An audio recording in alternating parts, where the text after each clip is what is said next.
श्रीरूपां साग्रजातं सहगण रघुनाथान्वितं तं सजीवं साद्वैतं सावधूतं परिजनसहितं कृष्ण चैतन्य देवं श्री राधा कृष्ण पादान् सहगण ललिता श्री विशाखान्वितांश हे कृष्णा करुणा सिंधो दीनबंधो जगत्पते गोपेशा गोपिका कांता राधा कांता नमोस्तुते सप्त कांचन गौरांगी राधे वृंदावनेश्वरी वृषभानुसुते देवी प्रणमामि हरिप्रिये वाञ्छा कल्पतरुभ्यश्च कृपा सिन्धुभ्य एव च पतितानां पावनेभ्यो वैष्णवेभ्यो नमो नमः।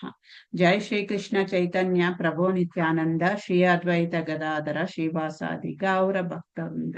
हरे कृष्णा कृष्णा कृष्णा हरे हरे हरे राम राम राम हरे हरे। హరే కృష్ణ అండి. Thank you so much. నాతో కలిపి ఈరోజు 38 మంది జాయిన్ అయ్యారు. సో మొన్న ఫస్ట్ క్లాసుకు 50 మంది ఉన్నారు, ఈరోజు 38 మందే ఉన్నారు. Okay, no problem. సో మనం మొదలు పెడదాము. సో పోయిన వారం మాతాజీ చెప్పండి. మాతాజీ, నేను ఈ క్లాస్ అయిపోయిన లాస్ట్ లో ఒక చిన్న రిక్వెస్ట్, ఒక చిన్న క్వశ్చన్ అడుగుదాం అనుకుంటున్నాను. అడగండి, పర్వాలేదు.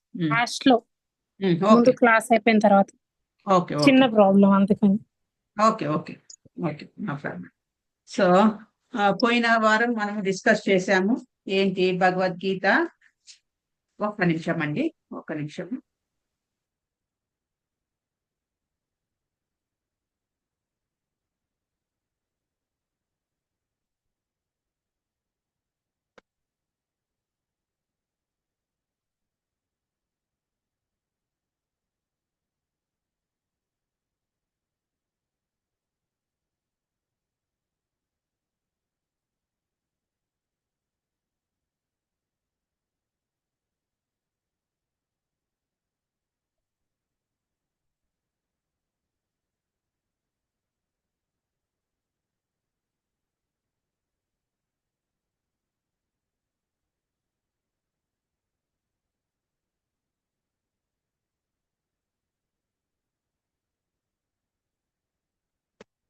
సారీ అండి.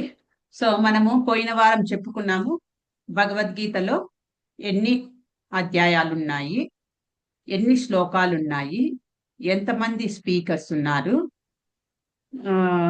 తర్వాత ముఖ్య అంశాలు ఏంటి, భగవద్గీతలో ముఖ్య అంశాలు ఏం చెప్తున్నారు, తర్వాత భగవద్గీత వినడానికి మనకు ఉండవలసిన లక్షణాలు ఏంటి.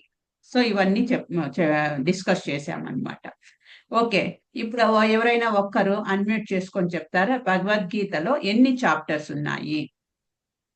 18. ఎన్ని శ్లోకాలు ఉన్నాయి? 700 శ్లోకాలు. ఎంతమంది స్పీకర్స్ ఉన్నారు? 3 మెంబర్స్, 4 మెంబర్స్ ఉన్నారు. 4 మెంబర్స్. 4 మెంబర్సా, 3 మెంబర్సా? 4 మెంబర్స్. ఓకే, ఎవరు వాళ్ళు? కృష్ణుడు, అర్జునుడు, సంజయుడు, ధృతరాష్ట్రుడు, అర్జునుడు. కరెక్ట్. సో కృష్ణ వాచ అని లేదు భగవద్గీతలో, భగవాను వాచ ఉన్నది, అది గుర్తుపెట్టుకోవాలన్నమాట మనం. ఓకే, ఆ తర్వాత మనం ఇంకా ఏం చెప్పుకున్నాము? సో గురువులకు మనము ఎందుకు నమస్కరించాలి? భగవద్గీత మొదలు పెట్టే ముందు మనము గురువుల ప్రణామ మంత్రం చెప్పుకొని మొదలు పెడుతున్నాం కదా, గురువులకు ఎందుకు నమస్కరించాలి అని మనం డిస్కస్ చేశాము. అది శ్లోకం ఏంటి? ఓం అజ్ఞాన తిమిరాంధస్య జ్ఞానాంజన శలాకయ. మనము అజ్ఞానంలో ఉన్నాము, సో అంధకారంలో ఉన్నాము. మనము అంధకారంలో ఉన్న మనల్ని జ్ఞానాంజన అంటే జ్ఞానం అనే టార్చి లైట్ వేసి గురువులు బయటికి తీసుకొస్తారు, ఆ అంధకారంలో నుంచి బయటికి పడేస్తారు, బయటికి లాగేస్తారు. సో వాళ్ళకందరికీ నా నమస్కారములు. సో మీ యొక్క గురు కృప ఉంటేనే నేను ఈ భగవద్గీతను అర్థం చేసుకోగలము అనేసి మనము లాస్ట్ టైం డిస్కస్ చేశాము. ఆ తర్వాత భగవద్గీతలో ఎన్ని ముఖ్య అంశాలు ఉన్నాయి? ముఖ్యాంశాలు ఎన్ని ఉన్నాయి? 5. ఏవేవి? ప్రకృతి, ఈశ్వరుడు, జీవ, ప్రకృతి, కాల, కర్మ.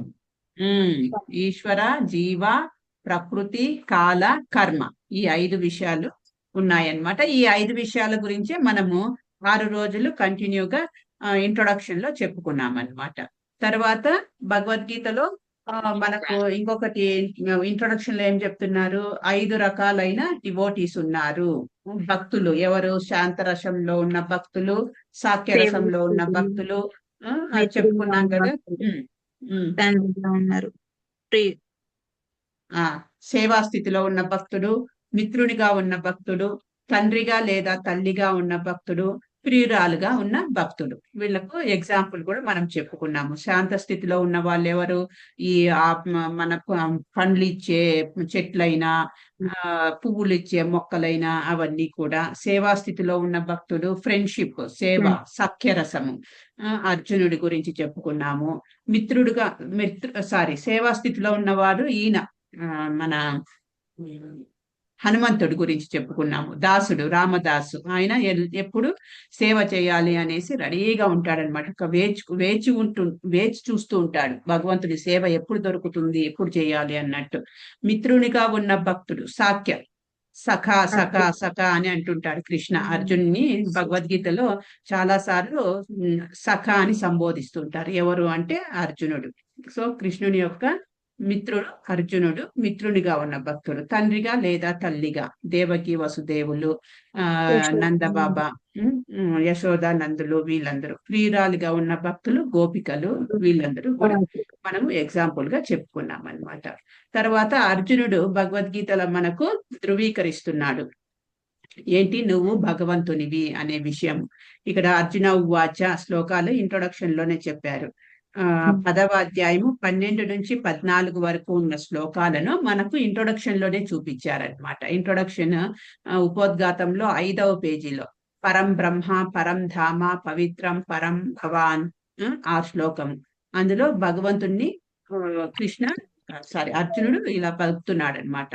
నీవు దేవాది దేవుడివి, పరంధాముడివి, పవిత్రుడివి, పరమ సత్యమువి, నీవు నిత్యుడివి, దివ్యుడివి. సో ఇలా కీర్తిస్తూ ఉన్నాడు.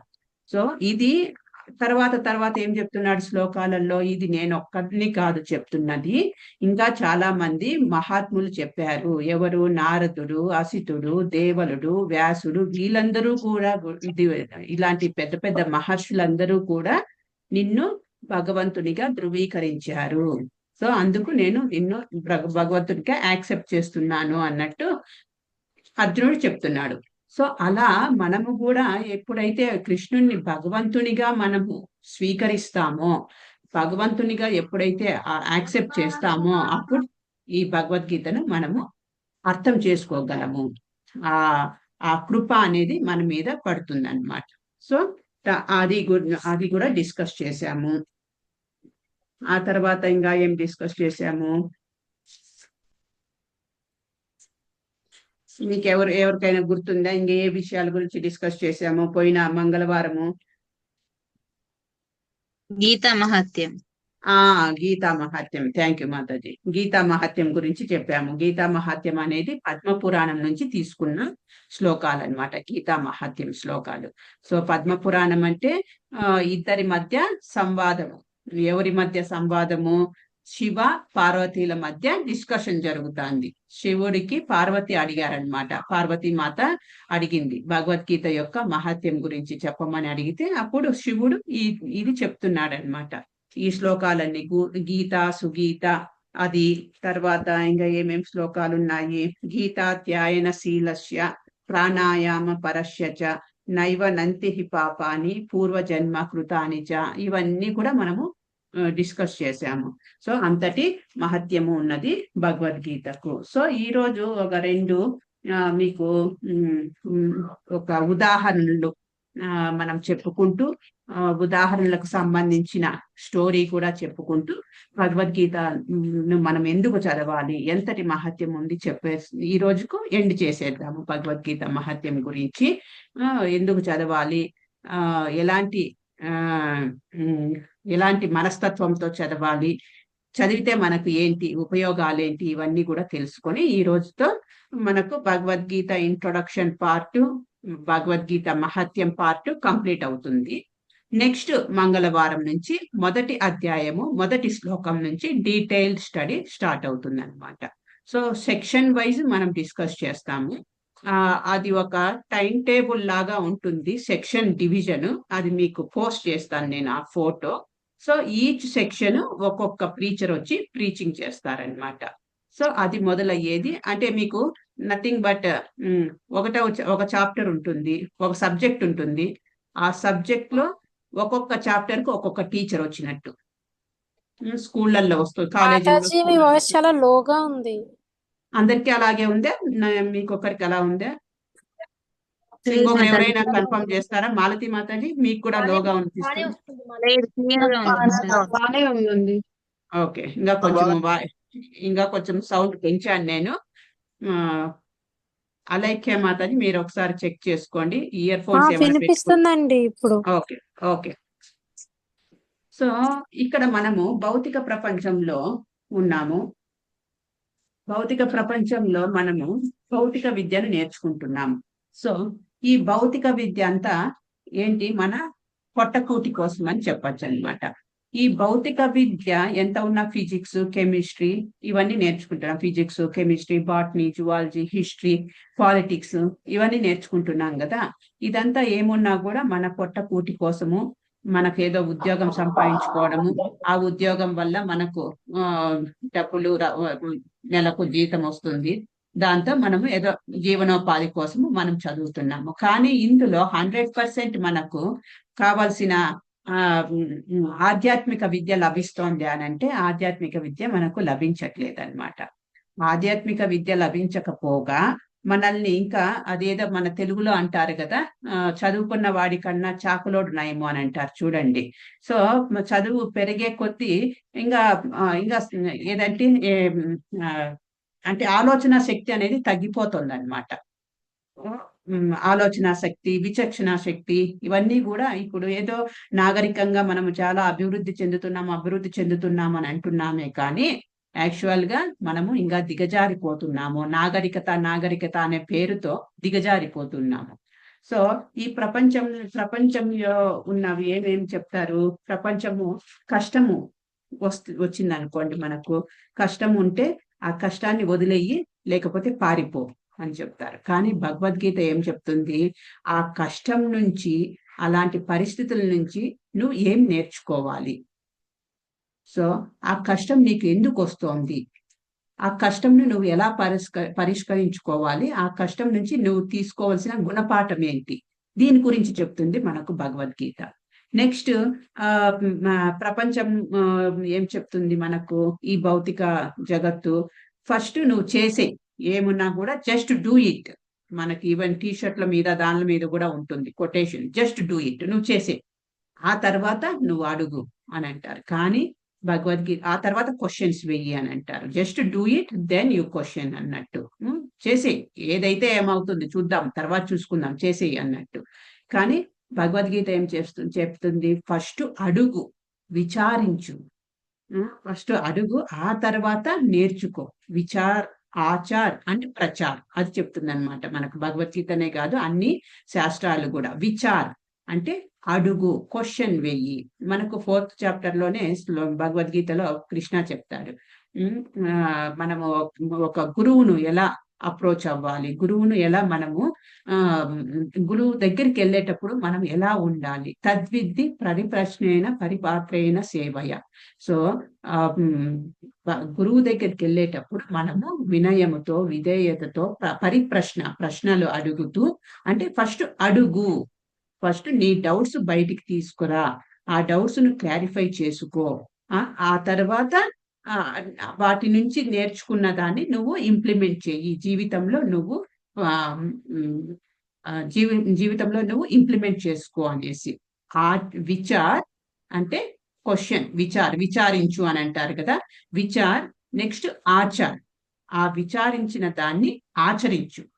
నెక్స్ట్ ప్రచారం, నువ్వు ఆచరించిన తర్వాత నీ ఆచరణతోటి నువ్వు ఇంకొకరికి ప్రచారం చేస్తున్నావు అన్నట్టు.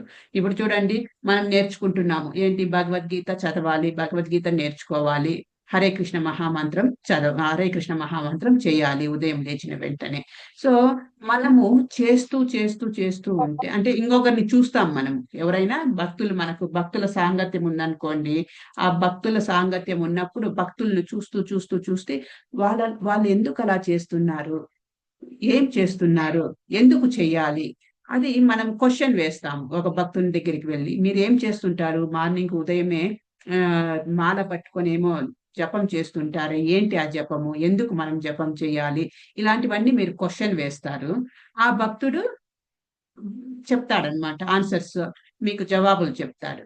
ఆ తర్వాత మనము ఆచరిస్తాము, ట్రై చేస్తాము, అతన్ని చూసి చూసి చూసి చూసి మనం కూడా ట్రై చేస్తాం అనమాట. ఓకే, ఆ భక్తుడు జపం చేస్తున్నాడు, భగవద్గీత చదువుతున్నాడు, గుళ్ళకు వెళ్తున్నాడు, మందిరంకు వెళ్తున్నాడు, భక్తుల సాంగత్యం తీసుకుంటున్నాడు, ఎంతో హ్యాపీగా ఉన్నాడు జీవితంలో, నేనెందుకు అలా ఉండకూడదు అని అతన్ని చూసి మీరు ఇన్స్పైర్ అవుతారనమాట. ఇప్పుడు మీరు ఆచరిస్తారు, మిమ్మల్ని చేసి ఇంకొకరు ఆచరిస్తారు. అలా అంటే ఆచరణతోనే మనం ప్రచారం చేస్తున్నట్టు. ఇప్పుడు మనము ఈవెన్ ఇంట్లో అంటారు కదా, పెద్దలను చూసి పిల్లలు నేర్చుకుంటారు అనేసి. సో అమ్మను నాన్నను చూసి, తల్లిదండ్రులు చూసి పిల్లలు ఇమిటేట్ చేస్తారు, అమ్మ నాన్న ఏం చేస్తున్నారు అని గమనిస్తారనమాట. అది భగవద్గీత మనకు చెప్తుంది. సో ఫస్ట్ అడుగు, ఆ తర్వాత ఆచరించు, ఇది చెప్తుంది అనమాట. నెక్స్ట్ భగవంతుని నుంచి నీకేం కావాలో అడుగు అని నేర్పిస్తుంది ప్రపంచము. వెళ్ళిపోయి భగవంతుని దగ్గరికి ఒక పెద్ద లిస్ట్ వేసుకొని వెళ్తాం టెంపుల్కి వెళ్తే. లిస్ట్ లో అన్ని కోరికలు, నాకు అది కావాలి, ఇది కావాలి, నేను ఫస్ట్ క్లాస్ లో పాస్ అవ్వాలి, ఐఐటిలో సీట్ వచ్చేయాలి, ఎంబీబీఎస్ నీటిలో సీట్ వచ్చేయాలి, ఇలా పెద్ద లిస్ట్ ఉంటుంది అనమాట. భగవంతుని నుంచి నువ్వేం కావాలో కోరుకో అని ప్రపంచం చెప్తుంది. కానీ భగవద్గీత ఏం చెప్తుంది, భగవంతునికి ఏం కావాలి నీ నుంచి, అది మనము నేర్చుకోవాలన్నమాట. ఎంతసేపు భగవంతుడు మనకు కావాల్సిందంతా ఇచ్చేసాడు ఆల్రెడీ. సో భగవంతునికి తెలుసు మనకేం కావాలి, ఎప్పుడు కావాలి, ఎప్పుడు ఇవ్వాలి, ఏమి ఇవ్వాలి, ఎంత కోటాలో ఇవ్వాలి, ఇవన్నీ కూడా భగవంతునికి తెలుసు. ఆ రకంగా మనకు అరేంజ్మెంట్స్ అన్ని అయిపోయాయి. సో మనము ఇప్పుడు ఆ భగవంతుడు ఇచ్చినందుకు మనకు దాన్ని మనము కృతజ్ఞతా భావం, గ్రాటిట్యూడ్ చూపించుకోవాలి. భగవంతుడు నువ్వు ఇవన్నీ అరేంజ్ చేసావు నాకు, ఇప్పుడు నేను నీకు గ్రాటిట్యూడ్ చూపించాలి, అది నేర్పిస్తుంది భగవద్గీత. సో అంటే నథింగ్ బట్ మనము ఈ భౌతిక విద్య వల్ల సెల్ఫిష్ గా తయారవుతాము. నేను, నా ఫ్యామిలీ, నా దేహము, నా కంఫర్ట్, ఇలా సెల్ఫిష్ గా తయారైపోతాము భౌతిక విద్య వల్ల. కానీ ఆధ్యాత్మిక విద్య నేర్చుకోవడం వల్ల, భగవద్గీత చదవడం వల్ల మనము, సో నేనే కాదు, ఆ మనము అనే ఇది అవుతుందన్నమాట. ఆ సెల్ఫ్లెస్ గా అయిపోతాం అనమాట. సో మనం పోయిన వారం కూడా మన ప్రభుపాదుల వారి గురించి కూడా డిస్కస్ చేశాను. ప్రభుపాదుల వారు సెల్ఫ్లెస్ గా, సో తన యొక్క జీవితం మాత్రమే చూసుకోకుండా, ఆయన ఏదో 70 సంవత్సరాల వయసులో బృందావనంలో కృష్ణారామ అనుకుంటూ ఆయన మంచిగా ఆయన సాధన ఆయన చేసుకుంటూ ఉండకుండా, వాళ్ళ గురువు గారు చెప్పారనేసి 70 సంవత్సరాల వయసులో ఆ పాశ్చాత్య దేశాలకు వెళ్ళి అక్కడ ఎంతో కష్టపడి ఈ ఇస్కాన్ స్థాపించాడు అని అంటే ఆయన సెల్ఫ్లెస్ సర్వీస్ చేసినాడనమాట. సో నేను ఒకటే కాదు బాగుపడాలి, ప్రపంచంలో ఉన్న వాళ్ళు ప్రతి ఒక్కరూ కూడా బాగుపడాలి అనే ఉద్దేశంతో ఆయన ఈ సంస్థను స్థాపించాడు. అంటే ఒక భక్తునికి అది ఆటోమేటిక్ గా వస్తుందన్నమాట. ఎప్పుడైతే భగవద్గీత చదువుతామో, ఎప్పుడైతే హరే కృష్ణ మహామంత్రం చేస్తామో, అది ఆ యొక్క సాఫ్ట్నెస్, కోమలత్వం, హృదయంలో కోమలత్వం అనేది ఆటోమేటిక్ గా వచ్చేస్తుంది. అందుకే వైష్ణవుణ్ణి పరదుఃఖ దుఃఖి అంటారు. వైష్ణవుడు అంటే ఆయన యొక్క క్వాలిటీ, ఒక లక్షణం ఏంటంటే పరదుఃఖ దుఃఖి. పరులు దుఃఖంతో ఉంటే ఈయన కూడా దుఃఖిస్తాడనమాట. కానీ మనది ఆపోజిట్ లో ఉంటుంది. పక్కింటోడు మంచి ఆడి కారు తెచ్చుకున్నాడంటే మనకు ఇంకా కడుపులో గ్యాస్, ఏదేంటి 14 kgs గ్యాస్ సిలిండర్ ఉంటుంది చూడు, అలా బగ మండుతా ఉంటుంది అనమాట. వాడు ఆడి కారు తెచ్చుకున్నాడు. వాళ్ళ ఇంట్లో 1 kg బంగారం ఉంది. పరులు సుఖిస్తూ ఉంటే మనము దుఃఖిస్తూ ఉంటాం. ఆపోజిట్ లో ఉంటుంది అనమాట మన మెంటాలిటీ. కానీ ఒక వైష్ణవుడు, శుద్ధ వైష్ణవుడు ఎలా అంటే పర దుఃఖ దుఃఖి. పరులకు దుఃఖం వచ్చిందంటే నాకు దుఃఖం వచ్చిందేమో అనేసి వెంటనే రియాక్ట్ అయిపోతాడనమాట. వాళ్ళకి హెల్ప్ చేయడానికి ట్రై చేస్తాడు. సో అది ఒక క్వాలిటీ, వైష్ణవుడి యొక్క క్వాలిటీ. అది నేర్పిస్తుంది భగవద్గీత. సో సెల్ఫిష్ గా ఉండడము భౌతిక ప్రపంచంలో ఉంటే, సెల్ఫ్లెస్ గా భగవద్గీత ఆధ్యాత్మికత అనేది నేర్పిస్తుంది అనమాట. సో ఒకసారి ఇది ఈ భౌతిక విద్య కనెక్టెడ్ ఒక స్టోరీ చెప్తాను మీకు. ఒక ప్రొఫెసర్ ఒక పల్లెటూరుకి వెళ్తాడనమాట. పల్లెటూరుకి వెళ్తే ఆ పల్లెటూరులో ఒక నావికుడు ఉంటాడు. ఒక్క నిమిషం అండి, ఇప్పుడే.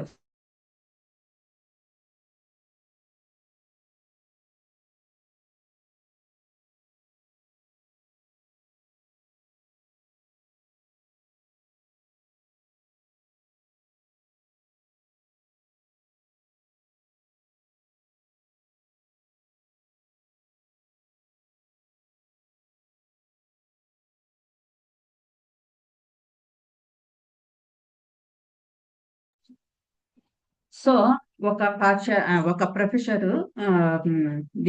పల్లెటూరుకి వెళ్తాడు. పల్లెటూరుకి వెళ్ళినప్పుడు ఆ పల్లెటూరులో ఒక నది ఉంటుంది అనమాట. నది, చెరువు లాంటిది. సో అది దాటి వెళ్ళాలి అటువైపుకి వెళ్ళాలంటే. సో ఈయనకు అక్కడే ఒక నావికుడు ఉంటాడు, బోటు తోలేవాడు. సో ఆ బోట్ లో రిక్వెస్ట్ చేసుకుంటాడు అనమాట, నన్ను అటువైపు దింపుతావా అనేసి. సో ఆ పల్లెటూరు వ్యక్తి ఓకే ఎక్కండి దింపుతాను అని అంటాడు అనమాట. సో ఎక్కించుకుంటాడు. సో బోటు నడుపుతూ ఉంటాడనమాట. ఆ వ్యక్తి నడుపుతూ ఉంటే ఒక ప్లేస్కి వెళ్ళేటప్పటికి, హరే కృష్ణ, మ్యూట్ లోకి వెళ్తారా, ఇది రికార్డ్ అవుతోంది. సో రికార్డ్ అయ్యేటప్పుడు మ్యూట్ లేకనంటే డిస్టర్బెన్స్ గా ఉంటుంది.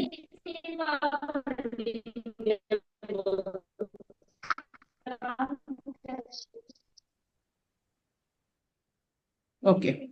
సో హరే కృష్ణ, మ్యూట్ కి వెళ్ళండి, ఎవరో మాట్లాడుతున్నారు. సో మ్యూట్ ఒక ప్లేస్ కి వెళ్ళేటప్పటికి, అంటే మధ్యదారులోకి వెళ్ళేటప్పటికి ఆ వ్యక్తికి, ఆ ప్రొఫెసర్ కు ఒక మంచి చెట్లు కనిపిస్తాయి అన్నమాట. అంటే చుట్టూ చెరువు చుట్టూ చెట్లు, కొండలు, రాళ్ళు ఇవన్నీ ఉంటాయి. ఆ చెట్లు చూసి అరే ఆ చెట్లు ఏంటో మీకు తెలుసా, నీకు తెలుసా అని అంటే నాకేం తెలియదు అని అంటాడు.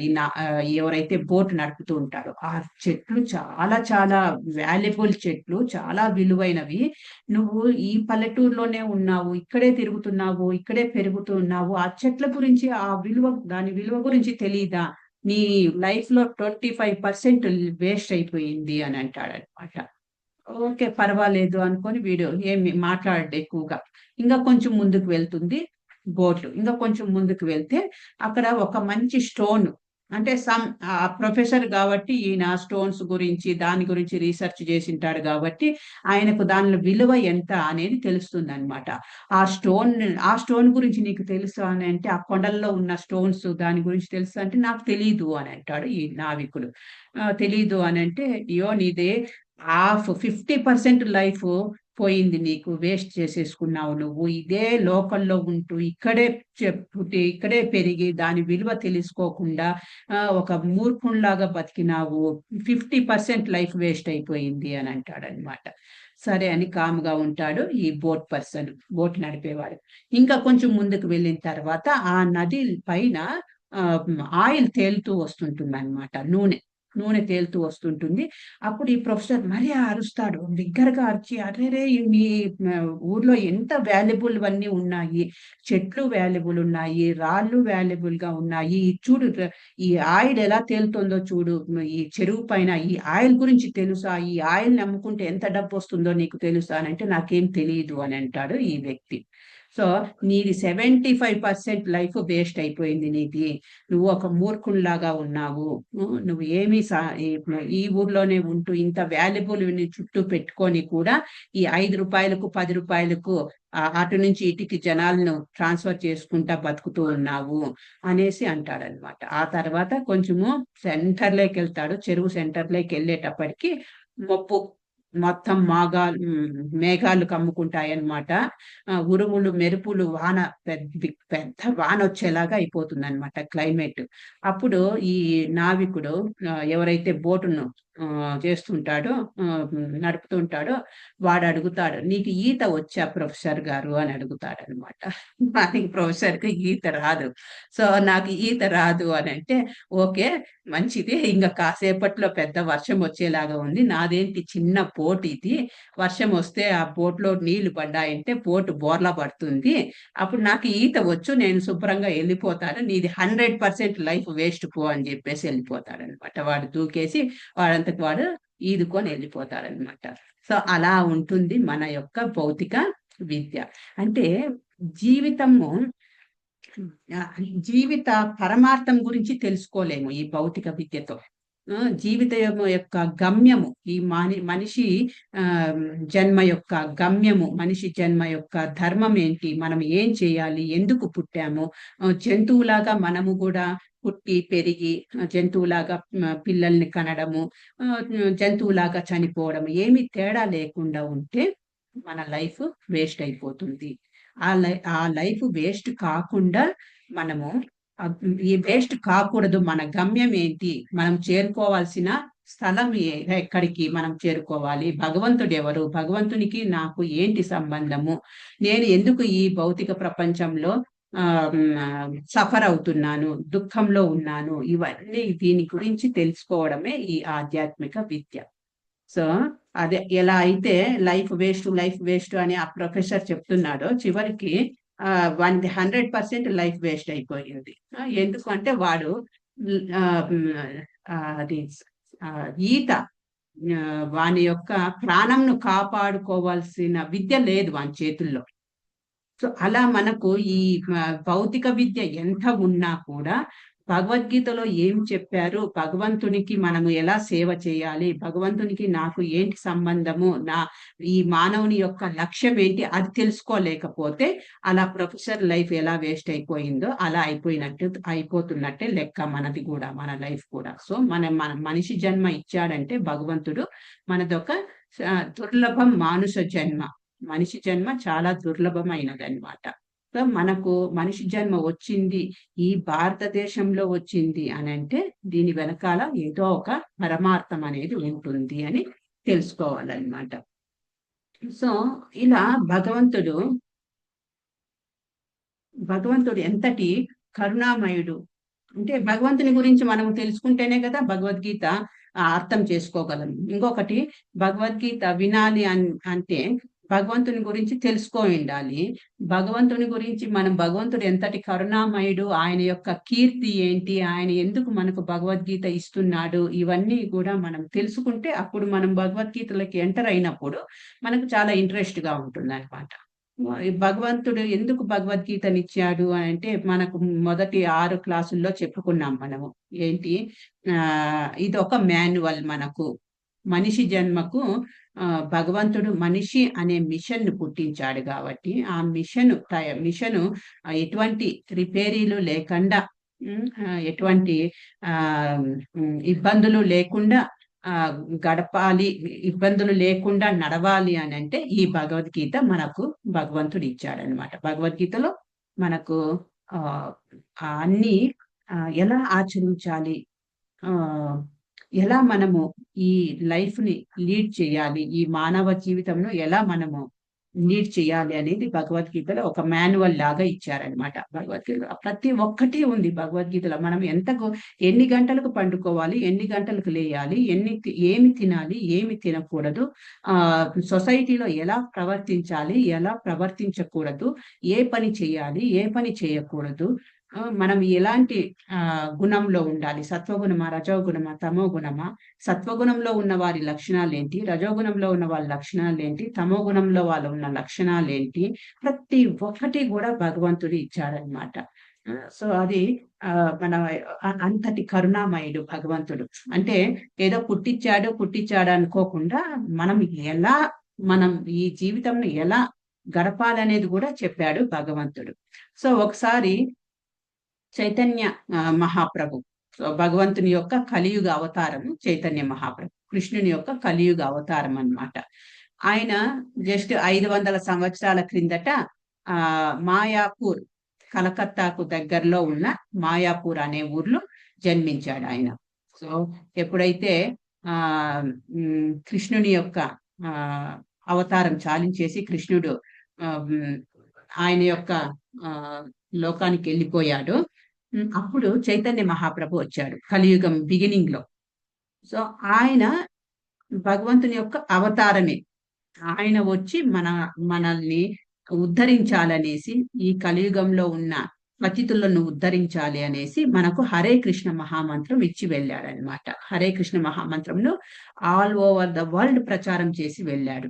సో అలా ఆయన ఆ ట్రిప్, సౌత్ ఇండియా ట్రిప్ అంటే దక్షిణ భారతదేశం వైపు వస్తాడనమాట ఒకసారి. సో తమిళనాడులో ఒక టెంపుల్లో ఒక బ్రాహ్మణుడు భగవద్గీతను పట్టుకొని ఏడుస్తూ ఉంటాడు. సో అది చూస్తాడు చైతన్య మహాప్రభు. చైతన్య మహాప్రభు చూసి, ఎందుకు అలా ఏడుస్తున్నావు నువ్వు భగవద్గీత? యాక్చువల్ గా ఆయన బ్రాహ్మణునికి చదవడం రాదు. సో చాలా కష్టం పైన అక్షరాలు కూడబలుకొని ఒక పదము, ఆ పదాలను కూడబలుకొని ఒక వాక్యము, సెంటెన్స్ ఇలా చదువుతూ ఉంటాడనమాట. అసలు చదవడం అనేది రాదు ఆ వ్యక్తికి. అలాంటి వ్యక్తి భగవద్గీతను పట్టుకొని ఏడుస్తూ ఉంటాడు. అతన్ని చూసి, ఆ బ్రాహ్మణుని చూసి ఆ చుట్టుపక్కల వాళ్ళు నవ్వుతూ గేలి చేస్తూ ఉన్నారనమాట. వీడేదో పెద్ద భక్తుడిలాగా, వీనికేందో భగవద్గీత చదివేసి అర్థమైపోయినట్టు, తన్మయత్వం అయిపోయినట్టు, వీని యాక్టింగ్లు చూడు ఏమి ఏడుస్తున్నారు అని గేలి చేస్తూ నవ్వుతూ ఉంటారనమాట. ఆ సందర్భంలో చైతన్య మహాప్రభు అక్కడికి వెళ్ళింటాడు. ఆ బ్రాహ్మణుని అడుగుతాడు చైతన్య మహాప్రభు, సో ఎందుకు నువ్వు ఏడుస్తున్నావు అని అంటే, ఈ భగవద్గీత చదువుతుంటేనే నాకు ఏడుపు వచ్చేస్తుంది అని అంటాడు. ఏముంది, ఏమర్థమైంది నీకు ఆ భగవద్గీతలో అని అంటే, ఆయన చెప్తాడు, యాక్చువల్ గా నాకు చదవడం రాదు, మా గురువు చెప్పాడు, నీకు చదవడం వచ్చినా రాకపోయినా, అర్థం కాకపోయినా నువ్వు ప్రతిరోజు భగవద్గీతను పట్టుకొని చదువుతూ ఉండు, అంతే, వచ్చినంత వరకు చదువుతూ ఉండు అని చెప్పాడు. గురువు గారి ఆజ్ఞను పాటించాలని నేను చదువుతూ ఉన్నాను, వచ్చి రాని చదువుతూ ఉన్నాను. కానీ నాకు భగవద్గీత అట్టపైన ఉన్న కృష్ణ అర్జున, కురుక్షేత్రంలో ఈ కృష్ణ అర్జున పిక్చర్ చూసిన వెంటనే నాకు ఏడుపు వచ్చేస్తుంది అని అంటాడనమాట. ఎందుకు అంత ఏడుపు ఎందుకు వస్తోంది నీకు, ఏం చూసావు, ఏమర్థమైంది నీకు అందులో అని అంటే, అప్పుడు ఆ బ్రాహ్మణుడు చెప్తాడు, భగవంతుడు కృష్ణుడు ఎంతటి దయామయుడు కదా, ఆయన ఎంతటి కరుణామయుడు కదా. సో ఇక్కడ భగవద్గీతలో మనకి ఇంట్రొడక్షన్ లోనే చెప్పుకున్నాము, ఏంటి అర్జునుడు చెప్తున్నాడు, పరంధామ పవిత్రం, ఒక్క నిమిషం చదువుతాను ఆ శ్లోకము. అంత కీర్తిస్తున్నాడు భగవంతుణ్ణి, ఎంతటి గొప్పవాడు భగవంతుడు అనేసి.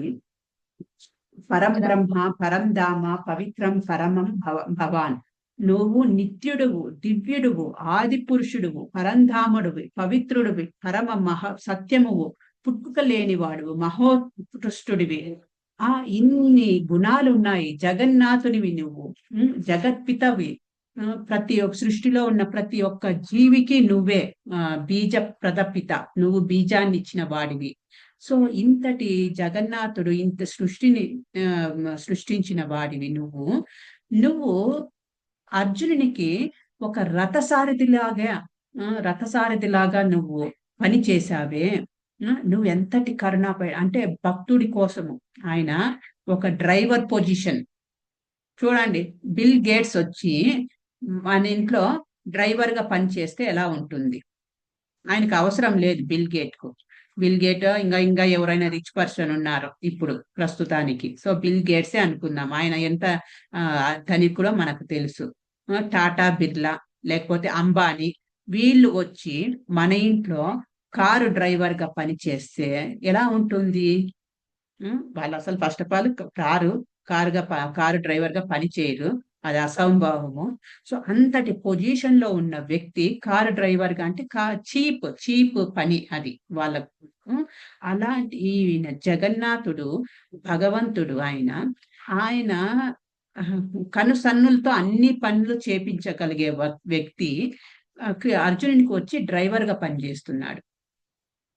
సో ఇప్పుడు చూడండి, ఊహించుకోండి, అదేంటి డ్రైవర్ అంటే డ్రైవర్ పని ఏంటి?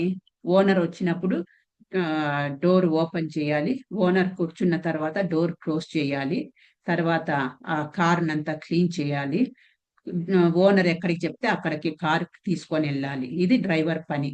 సో ఈ పనులన్నీ చేయడానికి అర్జునునికి కృష్ణుడు రెడీగా ఉన్నాడు అనమాట.